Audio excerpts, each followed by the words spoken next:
Olá pessoal, meu nome é Pedro, sou um dos pastores aqui da CB Vida. É muito bom ter você com a gente em mais um vídeo. E hoje nós vamos falar um pouco sobre 2 Samuel, do capítulo 5 até 1 Reis, no capítulo 8.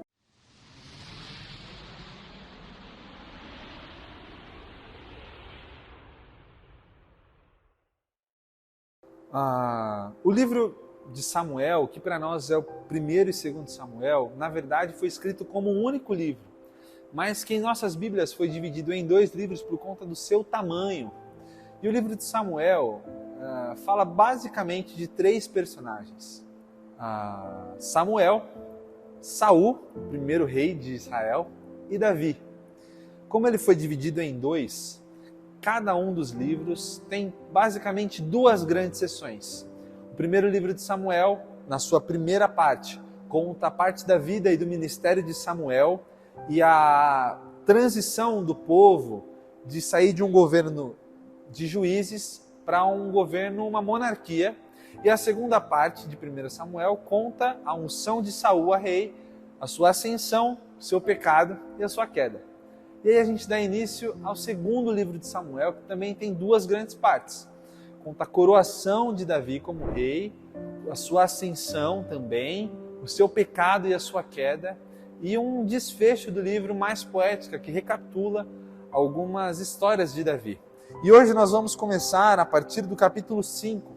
Nessa sessão dos capítulos 5 e 6, nós vemos Davi chegando ao trono de Israel e levando o povo a um período de prosperidade, de bênçãos, de vitórias, em guerras. Davi, a primeira coisa que ele faz é reconquistar Jerusalém, transforma Jerusalém numa espécie de capital de Israel, unifica todas as tribos em um só povo e leva a Arca da Aliança para Jerusalém, tipificando a presença de Deus no meio do povo. Um conceito que é muito trabalhado no livro de Samuel é o conceito de unção. Davi derrotou seus inimigos, Davi conquistou a terra, Davi levou o povo a um período de bênção, fez o que fez porque a presença de Deus estava com ele, porque a unção de Deus estava sobre ele. E isso é um conceito que é bastante desenvolvido, no livro de Samuel, e é muito importante para a gente entender por que as coisas acontecem, por que Davi faz o que faz, ou mais para frente, por que Davi não faz o que faz com Saul, por exemplo. Tudo está envolto nessa ideia de unção. E aí nós chegamos no capítulo 7 de 2 Samuel, que é, sem dúvida, sem a menor sombra de dúvida, um dos capítulos mais importantes de toda a Bíblia. Davi vê que o povo está em paz, o povo está estabelecido em suas casas, o povo tem o seu castelo lá, o seu palácio de cedro. Só que ele se incomoda porque ele e o povo estão estabelecidos, mas a Arca da Aliança, que representava a presença de Deus, ainda vivia numa tenda, numa cabana. Então ele sente o desejo de construir a Deus um templo, uma casa permanente para a sua presença. Mas Deus não permite que Davi faça isso, porque quem estava, na verdade, construindo algo era o próprio Deus. Aqui está a promessa messiânica. É neste capítulo que Deus promete que a casa de Davi permaneceria para sempre e que o seu filho, a sua semente, o filho de Davi, a semente de Davi, na verdade é quem construiria o templo do Senhor e seria rei de um reinado que não teria fim. Essa é a promessa que se desenvolve depois de Davi e é a chave para que a gente consiga compreender os profetas, compreender inclusive o Novo Testamento. Porque depois de Davi, no povo de Israel, cria-se a expectativa da manifestação desse Messias, desse rei que, assim como Davi, traria um tempo de paz e prosperidade, mas dessa vez seria diferente, porque Deus promete que esse reino não teria fim e que alcançaria todas as nações da terra, todos os povos da terra. E isso está aqui, em 2 Samuel, no capítulo 7. E é lindo ver a promessa e a fidelidade de Deus com o seu servo e com o seu povo. Avançando um pouco mais na narrativa do livro de Samuel, nós chegamos no capítulo 11. E do capítulo 11 até o capítulo 20, nós vamos ver a trágica derrocada da vida, da casa e do reinado de Davi. Tudo começando com o seu pecado. Davi estava no seu terraço, mesmo sendo um tempo de guerra, e do seu terraço ele vê Batseba, a esposa de Urias, tomando banho. Ele a deseja, manda buscá-la, deita-se com ela e a engravida. E para tentar encobrir o seu pecado, Davi manda matar Urias, um de seus guerreiros mais fiéis. Deus o confronta através do profeta Natã. Davi imediatamente reconhece o terrível pecado que havia cometido, implora o perdão de Deus, que o concede. Contudo, Deus não o livra das consequências dos seus atos, das consequências do seu pecado. E a partir daí, nós vemos o reinado e a casa de Davi literalmente desmoronarem. Davi passa por episódios trágicos, tendo que, inclusive, mais uma vez, fugir do seu palácio, fugir do seu templo, assim como fazia com Saul quando este procurava matar, mas dessa vez Davi fugia do seu próprio filho, além de toda a tragédia familiar que é narrado aqui nessas sessões. Por fim, nós chegamos na última grande sessão do livro de Samuel, que está compreendida dos capítulos 21 até 24. Essa parte do livro não foi escrita numa narrativa linear, essa narrativa ela não segue uma ordem cronológica de fatos. Ela é mais poética e ela foi construída com uma simetria. Tem uma lógica escrita aqui poética, de uma forma mais poética, onde os capítulos eles são compostos em pares. Por exemplo, o capítulo 21 e o capítulo 24 são um par, onde narram o pecado de Saul e o pecado de Davi e como esses pecados influenciaram o povo de Deus.